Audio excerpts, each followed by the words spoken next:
सी plus plus example programs में हमने arrays in C plus plus को स्टार्ट किया हुआ था, जिसमें से आज हम देखने वाले हैं कि हम मैट्रिक्स के एलिमेंट्स का सम किस तरह से कैलकुलेट कर सकते हैं। और अगर आपने मेरी एरे एग्जाम्पल से रिलेटेड प्रीवियस वीडियोस को नहीं देखा तो प्लेलिस्ट का लिंक आपको डिस्क्रिप्शन के अंदर मिल जाएगा, आप चेकआउट कर सकते हैं। अस्सलाम वालेकुम फ्रेंड्स, वेलकम टू टेक्निकल अमार। इसका प्रोग्राम बनाने से पहले हम इसकी लॉजिक को देख लेते हैं, उसके बाद हम इसका प्रोग्राम बनाएंगे। और अगर आप ये देखना चाहते हैं कि हम दो मैट्रिक्स को किस तरह से ऐड कर सकते हैं या फिर सब्ट्रैक्ट कर सकते हैं या फिर दो मैट्रिक्स को हम किस तरह से मल्टीप्लाई कर सकते हैं, तो इस पर मैं पहले ही दो वीडियोस बना चुका हूँ, जिनका लिंक आपको डिस्क्रिप्शन के अंदर मिल जाएगा, आप चेकआउट कर सकते हैं। सो मैट्रिक्स के एलिमेंट्स का सम कैलकुलेट करने के लिए हम क्या करेंगे, एक एक एलिमेंट को पकड़ेंगे और उसे ऐड कर देंगे। फॉर एग्जांपल हमारे पास यहाँ पे 3/3 का एक मैट्रिक्स है। पहचान के लिए हम क्या करते हैं, इसे एक नाम दे देते हैं। फॉर एग्जांपल हमारे पास एक मैट्रिक्स है ए, ओके हो गया, जिसके अंदर 3 रोज हैं एंड 3 कॉलम्स हैं, ओके हो गया। 3/3 का एक मैट्रिक्स है हमारे पास। अगर हम इस एलिमेंट को एक्सेस करना चाहते हैं तो हम कैसे एक्सेस करेंगे, first row first column, okay हो गया। सो मैट्रिक्स के लिए जो हमारे पास इंडेक्सेस होते हैं वो 0 से स्टार्ट होते हैं, ओके हो गया, क्योंकि एरेज के लिए इंडेक्सेस 0 से ही स्टार्ट होते हैं। सो यहाँ पे फर्स्ट रो, इसका मतलब ये होगा 0 इंडेक्स, और फर्स्ट कॉलम यानी कि 0 इंडेक्स। सो अगर हम 5 को एक्सेस करना चाहते हैं तो हम लिखेंगे ए ऑफ 0 0, तो हमारे पास आ जाएगा 5। इसी तरह अगर हम 3 को एक्सेस करना चाहते हैं तो क्या होगा, यहाँ पे ए ऑफ 0 1 यानी कि सेकंड कॉलम, तो यहाँ पे उसे हम ऐड अप कर देंगे ए ऑफ 0 1 के साथ, ओके हो गया। सो यहाँ पे हमारे पास 3/3 का मैट्रिक्स है। सो हम क्या करेंगे, यहाँ पे नेस्टेड लूप का यूज़ करेंगे। एक हमारा आउटर जो लूप होगा वो होगा रोज के लिए, और जो इनर लूप होगा वो किसके लिए होगा, कॉलम्स के लिए होगा। और अगर आपको 2 डायमेंशनल एरे का या फिर मैट्रिक्स का बिल्कुल भी आइडिया नहीं है तो मैं आपसे रिक्वेस्ट करूंगा कि आप मेरी इससे रिलेटेड फर्स्ट वीडियो को ज़रूर चेकआउट करें, जिसमें मैंने बताया हुआ है कि हम मैट्रिक्स को किस तरह से ऐड कर सकते हैं और मैट्रिक्स को किस तरह से सब्ट्रैक्ट करा सकते हैं। और ये जो मैट्रिक्स के एलिमेंट्स होंगे ये हम यूज़र से लेंगे, यूज़र अपनी मर्ज़ी के एलिमेंट्स को इंटर करेगा, उसके बाद हम क्या करेंगे, इन एलिमेंट्स का सम लेंगे। सो हम चलते हैं डेव C++ पे और इसे देखते हैं प्रैक्टिकली। सो मैं क्या करता हूँ, यहाँ पे एक मैट्रिक्स बना लेता हूँ 3/3 का, जिसके अंदर 3 रोज होंगी एंड 3 कॉलम्स होंगे। उसके बाद हम क्या करते हैं, यहाँ पे यूज़र को एक मैसेज शो कराते हैं, inter 9 elements for a matrix, क्योंकि 3/3 का मैट्रिक्स है, 3 × 3 9 एलिमेंट्स होंगे।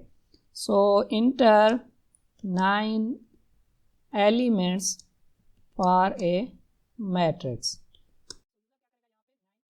सो यूज़र क्या करेगा, यहाँ पे 9 एलिमेंट्स इंटर करेगा। सो हम क्या करते हैं, यहाँ पे 2 वेरिएबल्स बना लेते हैं आई एंड जे के नाम से, जिन्हें हम यूज़ करेंगे नेस्टेड लूप के अंदर। सो हम क्या करेंगे, यहाँ पे यूज़र से वैल्यू लेने के लिए नेस्टेड लूप लगाएंगे। सो मैं क्या करता हूँ, यहाँ पे आई की वैल्यू को स्टार्ट करता हूँ 0 से, क्योंकि एरे के जो इंडेक्सेस होते हैं वो 0 से स्टार्ट होते हैं। ये जो हमारा आउटर लूप होगा ये होगा रोज के लिए। सो आई लेस आर इक्वल टू 2, 0 से लेकर 2 तक चलेगा, 0 1 2 यानी कि 3 रोज, ओके हो गया। उसके बाद आई प्लस प्लस। उसके बाद मैं क्या करता हूँ, इस लूप की बॉडी बना लेता हूँ। इस लूप की बॉडी के अंदर हम क्या करेंगे, इनर लूप का यूज़ करेंगे, जो कि होगा कॉलम्स के लिए। जे की वैल्यू को हम स्टार्ट करते हैं 0 से, जे लेस आर इक्वल टू 2, क्योंकि हमारे पास 3 कॉलम्स होंगे, जे प्लस प्लस। सो उसके बाद मैं क्या करता हूँ, यहाँ पे यूज़र से वैल्यू लेता हूँ CN की मदद से। सो मैं यहाँ पे लिखूँगा a of i j. So first time क्या होगा, यहाँ पे जब लूप चलेगा आई की वैल्यू होगी 0 0 less or equal to 2, condition true हो जाएगी तो हम इस लूप की बॉडी के अंदर आएंगे, ये वाला लूप चलेगा, इनर लूप। जे की value 0 0 less or equal to 2, condition true हो जाएगी। तो यहाँ पे हम ए ऑफ 0 0 के अंदर वैल्यू लेंगे यूज़र से, क्योंकि आई की वैल्यू भी 0 है, जे की वैल्यू भी 0 ही है, ओके हो गया। उसके बाद क्या होगा, इनर लूप दोबारा चलेगा, जे की वैल्यू इंक्रीज होकर 1 हो जाएगी, 1 less or equal to 2 condition true हो जाएगी। तो यहाँ पे ए ऑफ 0 1 यानी कि फर्स्ट रो सेकंड कॉलम। सो यहाँ पे भी हम वैल्यू ले लेंगे यूजर से। उसके बाद क्या होगा, जे की वैल्यू इंक्रीज होके 2 हो जाएगी, 2 less or equal to 2 condition true होगी। तो यहाँ पे ए ऑफ 0 2 यानी कि फर्स्ट रो का थर्ड कॉलम, इसके अंदर भी हम यूजर से वैल्यू ले लेंगे। इस तरह क्या होगा, एक रो कंप्लीट हो जाएगी। उसके बाद क्या होगा यहाँ पे, क्योंकि जे की वैल्यू जैसे ही 3 होगी तो 3 less or equal to 2 condition false होगी और हम लूप से बाहर आएंगे। तो यहाँ पे एक रो कंप्लीट हो जाएगी और सेकंड रो के लिए यहाँ पे आई की वैल्यू इंक्रीज होकर 1 हो जाएगी, 1 less or equal to 2 condition true हो जाएगी। इसी तरह क्या होगा, हम यूजर से 9 एलिमेंट्स ले लेंगे। उसके बाद हमने क्या करना है, यहाँ पे सम लेना है 9 एलिमेंट्स का। उसके लिए हम क्या कर सकते हैं कि या तो हम दोबारा नेस्टेड लूप को यूज करें और उसके अंदर सम लें, या फिर हम ये कर सकते हैं कि जैसे ही यूजर वैल्यू इंटर करेगा, फर्स्ट वैल्यू ओके हो गया, आई की वैल्यू 0, जे की वैल्यू 0, तो यहाँ पे ए ऑफ 0 0 के अंदर जैसे ही वैल्यू आएगी तो हम क्या करेंगे, उसे सम के अंदर ऐड कर देंगे। जैसे यूजर दूसरी वैल्यू इंटर करेगा उसे भी हम सम के अंदर ले लेंगे, तो हमें दोबारा ये नेस्टेड लूप लगाने की ज़रूरत नहीं पड़ेगी। तो मैं क्या करता हूँ, यहाँ पे इनिशियली एक वेरिएबल बनाता हूँ सम के नाम से और उसके अंदर रखा देता हूँ 0। सम के अंदर 0 पड़ा है, ओके हो गया। यहाँ पे यूज़र जैसे ही फर्स्ट वैल्यू को इंटर करेगा उसे हम सम के अंदर रखा देंगे। तो मैं क्या करता हूँ, यहाँ पे लिखता हूँ sum plus a of i j, okay हो गया। और जो हमारे पास सम आएगा उसे हम वापस रखा देंगे सम के अंदर। तो क्या होगा, यहाँ पे फर्स्ट टाइम जब लूप चलेगा आई की value 0 0 less or equal to 2 condition true, यहाँ पे j 0 j less or equal to 2 condition true. तो यहाँ पे क्या होगा, ए ऑफ 0 0 के अंदर वैल्यू आएगी और उसे हम ऐड कर देंगे सम के अंदर। सम के अंदर ऑलरेडी है 0, तो यहाँ पे क्या होगा, 0 प्लस जो वैल्यू होगी वही, उसे हम वापस रखा देंगे सम के अंदर। तो उसके बाद क्या होगा, यहाँ पे ये वाला लूप दोबारा चलेगा, 1 हो जाएगी जे की value, J less or equal to 2 condition true हो जाएगी। तो यहाँ पे ए ऑफ 0 1 यानी कि फर्स्ट रो सेकंड कॉलम, यहाँ पे यूजर वैल्यू इंटर करेगा, उसे हम क्या करेंगे, इंटर कराते ही सम के अंदर ऐड कर देंगे। सम के अंदर ऑलरेडी क्या पड़ा था, फर्स्ट एलिमेंट, तो उसके अंदर सेकंड एलिमेंट भी यहाँ पे एडअप हो जाएगा। तो यहाँ पे वैल्यू जो होगी वो वापस सम के अंदर चली जाएगी। उसके बाद क्या होगा, जे की वैल्यू जैसे ही 2 होगी, 2 less or equal to 2 condition true हो जाएगी। ए ऑफ 0 2 के अंदर वैल्यू आएगी, उसे हम प्रीवियस सम के अंदर ऐड अप कर देंगे। तो इस तरह क्या होगा, जैसे ही वैल्यू यूजर इंटर करता जाएगा उसे हम सम के अंदर ऐड करते जाएंगे। एट द एंड क्या होगा, यहाँ पे सम के अंदर 9 एलिमेंट्स का सम आ जाएगा।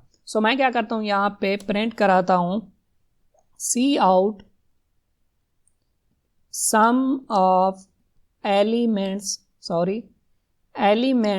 ऑफ मैट्रिक्स इज, और मैं क्या करता हूँ, यहाँ पे सम को प्रिंट करा देता हूँ। अब अगर मैं इसे कंपाइल एंड रन करूँ, आप यहाँ पे देख सकते हैं कि हमें शो हो रहा है inter 9 elements for a matrix. मैं क्या करता हूँ, वही वाला मैट्रिक्स यहाँ पे एंटर करवाता हूँ जो हमने एग्जाम्पल के तौर पे लिया था और उसका आंसर आया था 30, ओके हो गया। हम क्या करते हैं, यहाँ पे एंटर करते हैं